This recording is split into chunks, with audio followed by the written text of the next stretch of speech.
Ugh, third try at this video. I can't believe I just hit the button for no good reason. And I don't feel like tying these videos together, so fuck it. Yeah, and the other one I did it on a camera, didn't have sound. Ugh, just really. Anyway, third try. Well, I'm just going to make some summary statements about antinatalism. Yeah, well, no, you're not. You're not going to make some summary statements about antinatalism. You're just going to make statements about antinatalists, and yeah, you're just not going to answer the basic questions, which are, what in our origins can we use to defend our existence, and what in our accomplishments, or our potential accomplishment, can we use to defend our existence? We create need. That's a fact. Okay, a living thing creates need. He now becomes in need of comfort, and at best, if we're lucky, we comfort someone, but the point is we leave a ton of people uncomforted and suffering, misery. This is the price we pay for it. What is the accomplishment beyond satisfying need that didn't need to exist? Your desire to climb a mountain doesn't need to exist, so satisfying it can't really be an accomplishment capable of compensating for somebody else's misery. Derived Energies made another reply to me, and I tried to talk to Gary tonight. God, he lost his mind. Yeah, whatever. No, I've lost my patience. This is just silly. This is as silly as arguing with, religion. I mean, you know, it is just almost laughable that we have to waste our time arguing with people who are proposing a 2,000-year-old theory of life that is worse than astrology. I mean, it's more nonsensical.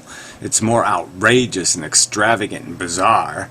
You know, there's this controller in the sky, and he's making deals with us, but it's all crooked and dishonest, and it's all veiled and all, you know, what the fuck? All these games that are being played. Oh, do you measure up to live in your, you know, perfect heaven of what? No memories? Anyway, yeah, I don't even get into it, but I mean, well, why do we have to waste time with this nonsense? And part of the nonsense here is that yeah, this isn't that complicated. We have origins and we have future accomplishment. That there's and so in those two things, where are you going to find justification? Our origins are shit. It's a DNA molecule reproducing. The history of 2 billion years of carnage is undeniable. Horrific misery endured. The price has been paid. Okay, so that's already in the past. So let's even just write that off, because we can't undo it.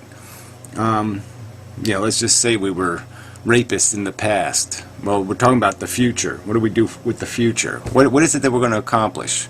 What is the big accomplishment sitting out there? Oh yeah, the satisfaction of desire. And what is desire? Addiction. And that's the part you haven't fixed yet. You haven't undone yet. You haven't explained how desire isn't just arbitrary, contrived addiction. It's just an attachment that's made out of nothing, made out of no real representation of value, just a perception of value. And you can't pay for anything with that fool's gold. And, you know, just to summarize antinatalism, it's, you know, of course there's a spectrum of different kind of people that believe it. But on the whole, I find it very condescending. You know, it's just like...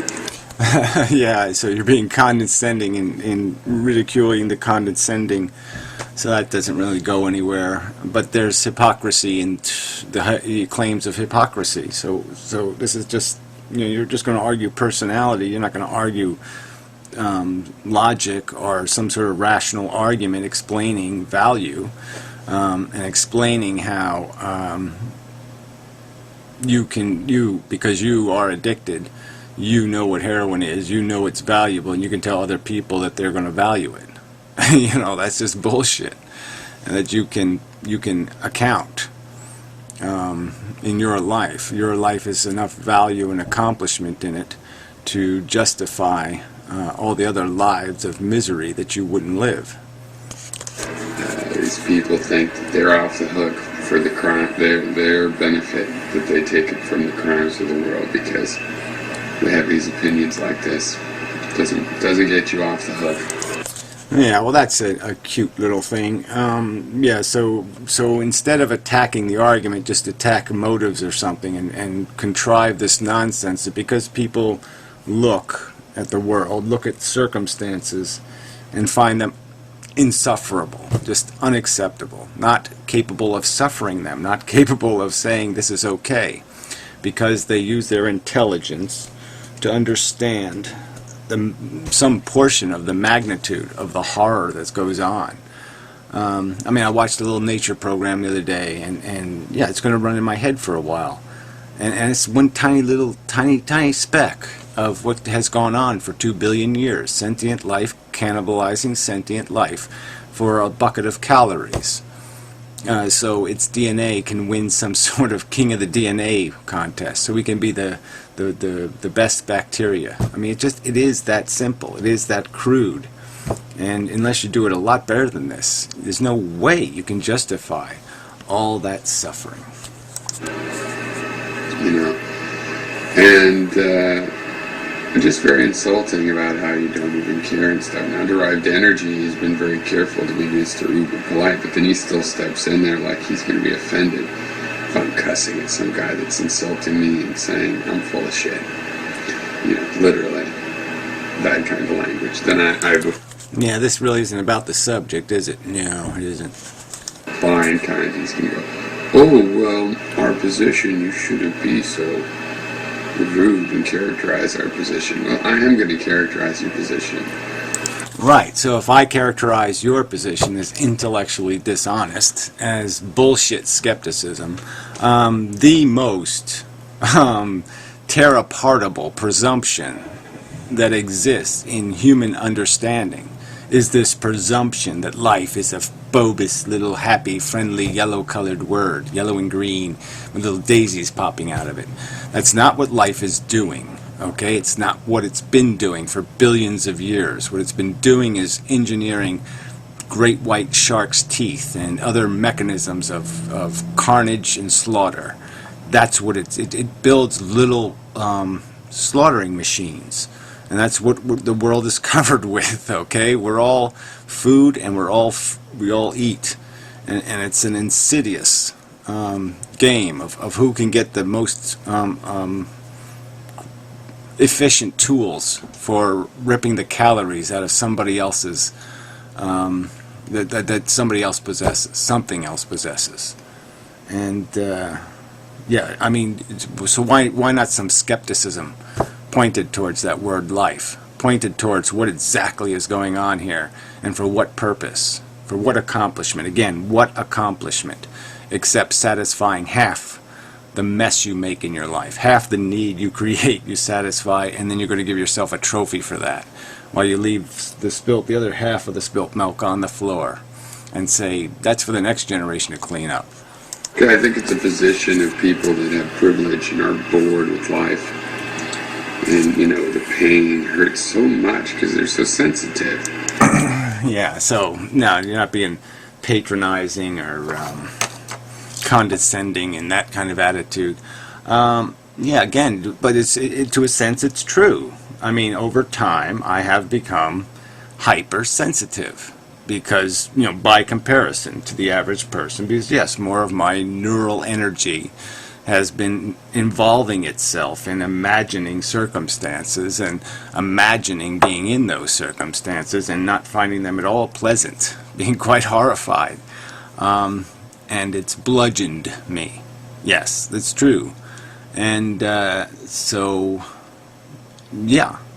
So is there some other argument here, though? Is that somehow an invalid perception? Are you really going to argue that somebody can be too aware of the suffering? I mean, 2 billion years of it? I don't think anybody can even contemplate. They can't even fit it in their brain. And yet you're going to make some sort of accusation that there's such a thing as too sensitive? No, I think there's such a thing as too insensitive. And I think most of the human race has that problem. And I think it's because of their basic nature, which is, yeah, me, period. It's about me. It's not about you. It's not about them. It's not about it. It's about me. And that just doesn't work as a philosophy. That's why.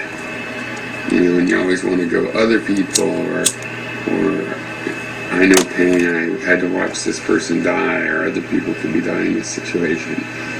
It's like you're using other people's suffering as your reason to be miserable.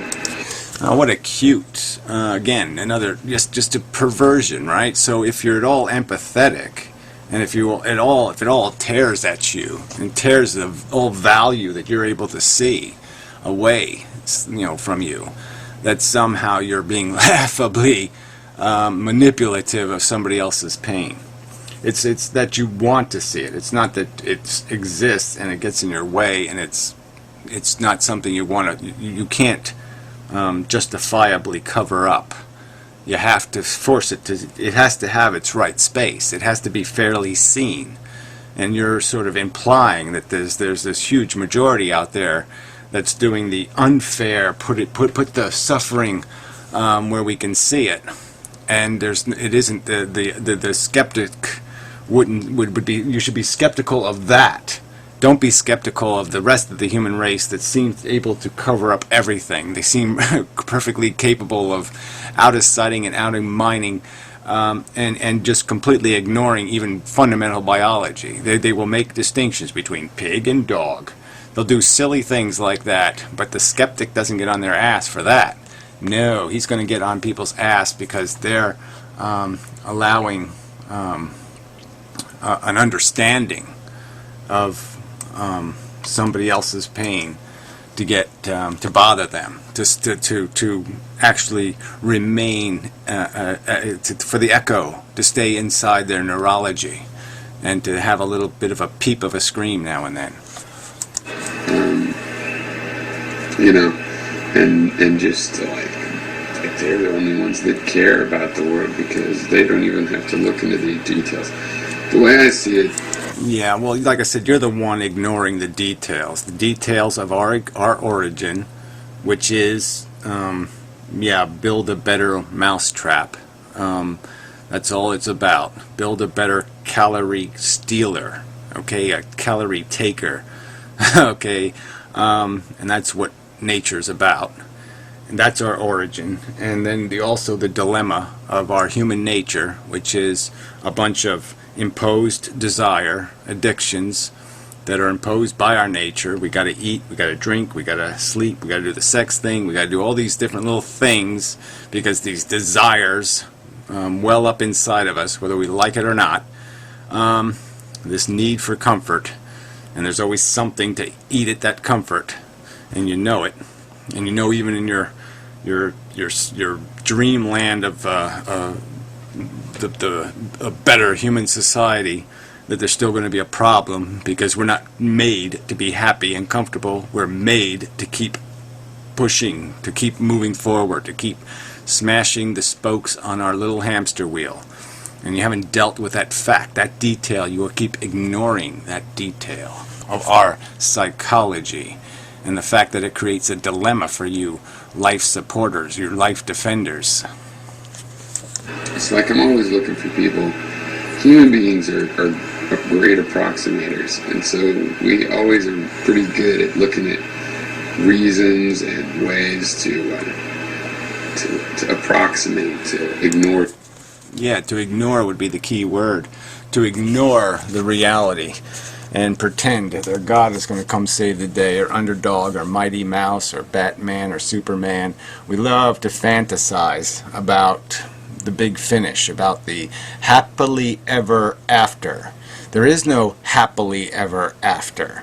Okay, there's you're going to probably likely get thoroughly fucked. Okay, life is going to bust some vessel in your brain or do some other kind of fucktarded fucking shit to you, and it's not going to be fun at all.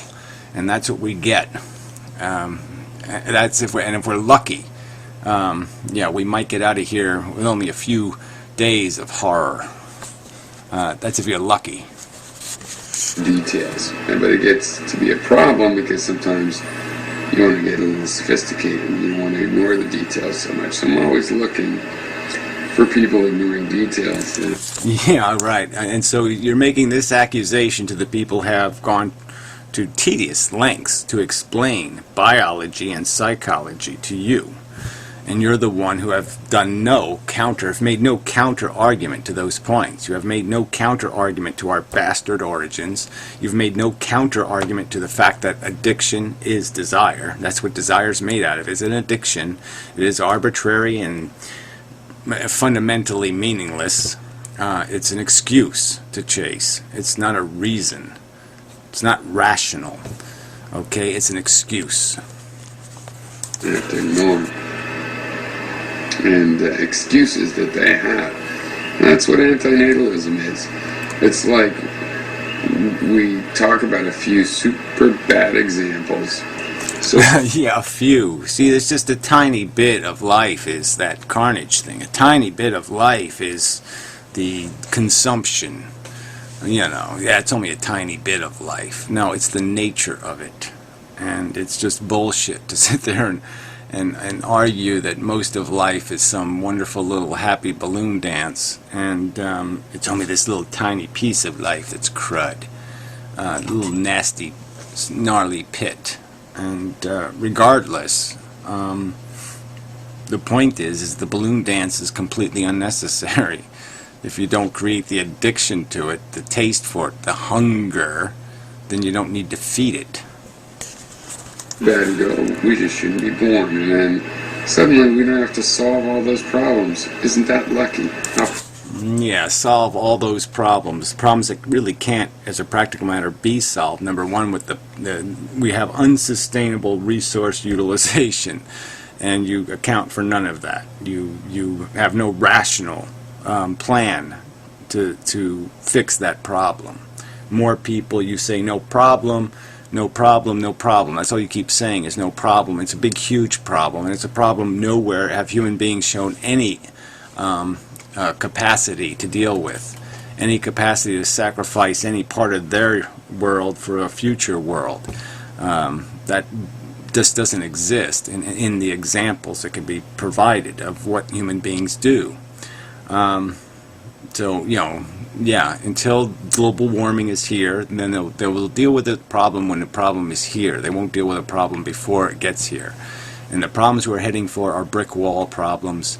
You know, we got to get weight out of the human race before we hit that brick wall. If we're light enough, we can do something with it. But if we're not, it's going to be a mess. And it's not going to be a mess like, oh yeah, it's all over with, nice, quick, and clean. No, it'll be a mess in that it'll be the worst possible scenario of let's maximize the suffering and minimize the comfort. That's the world we're heading for, because people won't be responsible. They just keep saying I'm allowed to be a reckless motherfucker and to behave on my desires and act on my desires and not have to account for the implications. And the implication of this desire to keep procreating you know, without any kind of rational limitation is disaster. Fortunate, you know, and Gary's the most annoying because he's like, well, I know we won't get people that sterilize and that make some conscientious of the issues. It's like, no, it doesn't. You're distracting from real issues. You're talking about how people couldn't exist when you really think they ought to get clean food and water. Yeah, no, I think they should, but the point is they're not going to. The easiest way to solve the problem is to reduce the population, because that's the thing that's making it all unsustainable and not possible to fix it. All right, so that's the number one simplest cure for the problem, is to get rid of the sloppiness that the overpopulation, the pressure it puts on the system. And even if you do that, though, you're still not going to solve the fundamental problem. Food and water is not all that human beings need, and food and water for human beings will not fix what's going on in nature. So this doesn't go anywhere to solve the big problem, which is there's a huge amount of misery being endured, and this animal kind, this life thing, is not accomplishing anything. It's not building anything.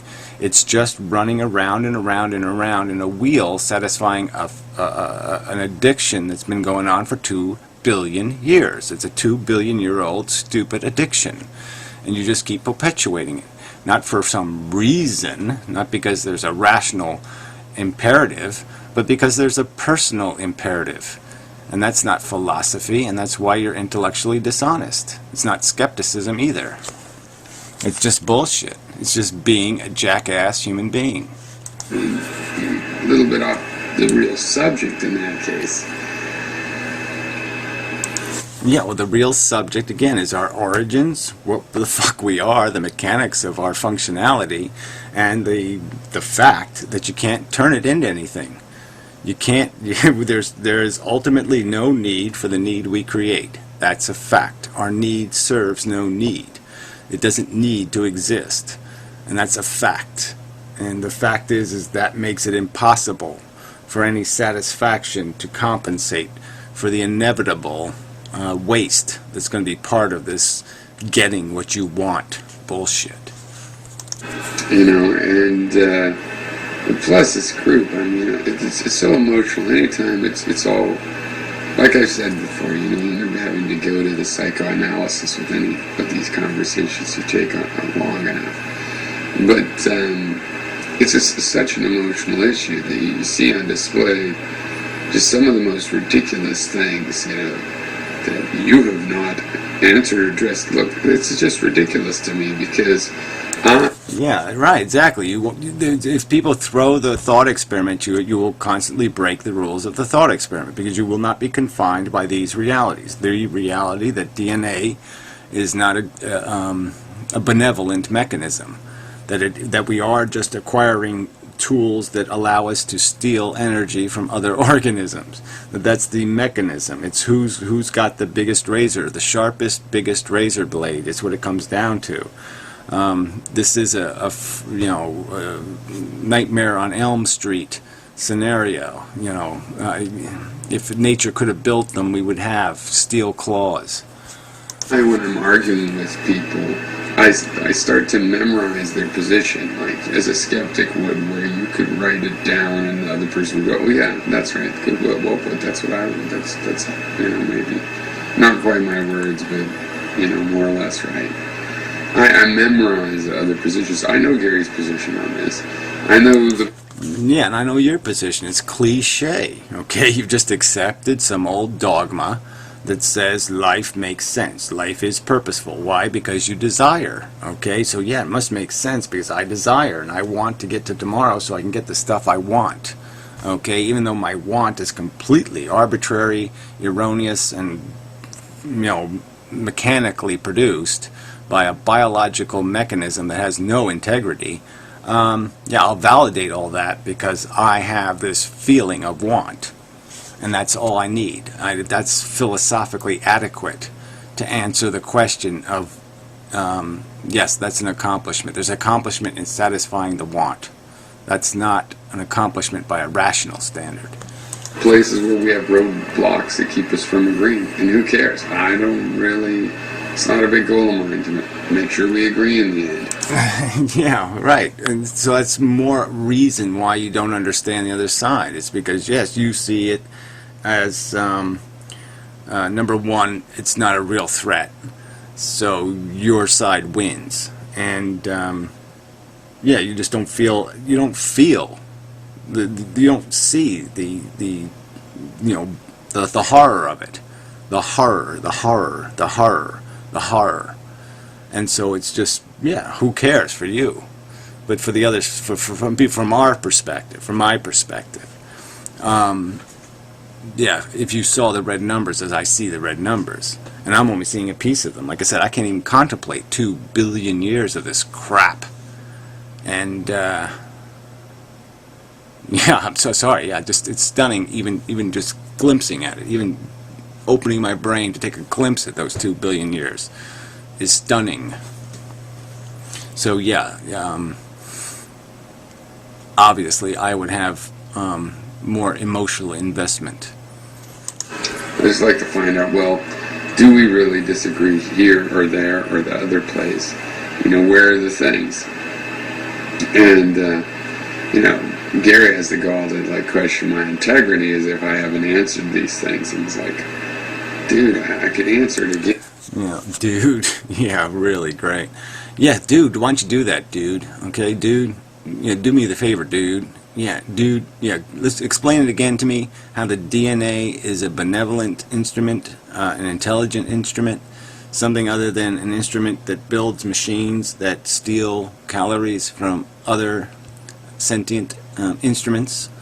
Explain it to me. Explain what you're going to accomplish, satisfying your arbitrary and erroneous and silly fucking desires. And every fucking one of them is silly and personal, and it doesn't do a goddamn thing to compensate for the incessant misery that's being endured, so you can have your little adventure. Yeah, but if you're not going to notice that it's been answered. Yeah, well, whatever. Yeah, you didn't answer it in this video. Now, you haven't answered, to, again, either how there's any distinction between what you people call desire and addiction. What's the distinction? It's the same thing, same difference. You're just satisfying addictions built into you, and you're justifying them, rationalizing them, and that's all. You're just saying, well, they exist, so they must be valid. The end of the conversation. And that's not the end. That's the beginning of the conversation. So anyway, just go briefly to this this Plum guy, Neil Plum. I don't really care for that name much. Somewhere around here he's talking a little bit about biology. It seems to be a fundamental of natural selection. In fact, nothing is more fundamental in terms of natural selection than actually selecting for reproducibility or a propensity to reproduce. Yeah, well, see, you know, he just says these words over and over, and yeah, that's important, but it's got to be within a container, within a confinement. You can look at things like funguses, right? They could cover the earth, and why don't they? Because they reproduce to their advantage, to their survivability, and their survivability requires them to control the reproduction, not to over-reproduce, because if they over-reproduce, they become food, and they don't want to be food. Food is not a good thing to be. But there's other examples. So there's a control mechanism. You can't overconsume and over-reproduce and survive. These are two necessary functions, but they aren't the purpose of existence. The purpose is to consume and reproduce in balance to the environment that you're attempting to exploit. And if you do too little or too much, you're going to fail. So it's not just about reproducing. It's reproducing in that context. It's reproducing the right amount, the right way. And it's more about acquiring tools that allow you to exploit the environment and be able to control the environment. So you can do it in moderation. So you can consume without consuming your future out of a possibility of existence. Yeah, so you don't create extinctions, and so you don't do all this other stuff that will inevitably make your world unlivable. You can't turn your world into a desert and survive. Yeah. So anyway, yeah, I'm just qualifying what you were saying and just putting a little refinement on it because it's a little too simple. But yes, I agree with the rest where you say, yes, life doesn't have a purpose, and I think that's sort of important. Okay, I mean, he spent the second half of the video just explaining why God is kind of silly. But the more important subject is we're kind of silly, okay, in the sense that well, if you don't believe in God and you understand the truth, it has an implication. You can't just pretend it doesn't matter. We can just keep behaving like Christians even though we know there's no God. No, we have to change our behavior. We have to change our psychology because we don't have the excuse anymore of saying God did it. A dumb molecule did it. We're just, yeah, we're winners of a very bad bacteria race. You know, we're the fastest, bestest bacteria, but not much else. And that has a consequence. We have to account for it. So anyway, Conference Board also did a video, but he didn't really add much to the subject, I don't think. Talked about the chicken in the road, and then he did this stupid Aristotle thing again. First cause, last cause, middle cause. Who cares about this cause crap? The point is efficiency. At what efficiency are we crossing the road? Purpose isn't just about having a personal mission. And if that's all it's about, then yeah, it's a useless word. We have to have another word for things that are meaningful and that are productive. Maybe that's the word to use. Okay, so instead of purpose, we'll use the word productive. All right, and so now there has to be a productive reason why something crosses the road. It has to productively accomplish something in crossing the road. Purpose just isn't enough. The final cause has got to be a justifiable adventure. The final cause has got to justify the result, the consequence. Yeah. That's sort of what intelligence demands, is that we account. We do the math and account and show how it was worth doing. Yeah, worth it. That's what has to be explained. The worth of crossing the road.